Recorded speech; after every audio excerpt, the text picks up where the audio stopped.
Big boss season 8 హౌస్‌లోకి re entry ఇచ్చి nomination ప్రక్రియ ద్వారా యష్మి తాట తీసిందనే చెప్పాలి సోనియా. బిగ్ బాస్ సీజన్ 8లో 12వ వారం నామినేషన్ ప్రక్రియను బిగ్ బాస్ చాలా డిఫరెంట్‌గానే ప్లాన్ చేశాడు.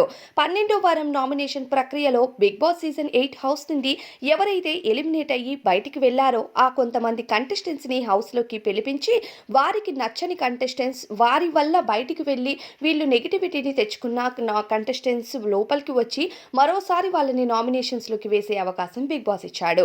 దీనితో సోనియా ఆకుల రీ ఎంట్రీ ఇచ్చి యష్మి తాట తీసి పడేసింది. బిగ్ బాస్ హౌస్‌లో నేనున్నప్పుడు నీ పని ఎప్పుడూ నిఖిల్‌తో ఉండటం, పృథ్వీతో ఉండటం, అబ్బాయిల చుట్టూ తిరగడమే కానీ ఆటపైన ఫోకస్ లేదు అని నాకు చెప్పావు కదా నీతులు. మరి బిగ్ బాస్ హౌస్ నుండి నేను వెళ్ళిపోయిన తర్వాత నువ్వు చేసిన పనేంటి?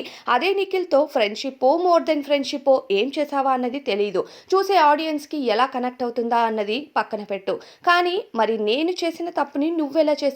అంటే నేను చేస్తే తప్పు, నువ్వు చేస్తే ఒప్పా అంటూ సోనియా ప్రశ్నించి యష్మిని నామినేషన్స్‌లో పడేసింది. అయితే ఈ వారం యష్మి తాట తీసింది సోనియా. మరి దీనిపైన అభిప్రాయం ఏంటి? కామెంట్స్‌లో చెప్పండి.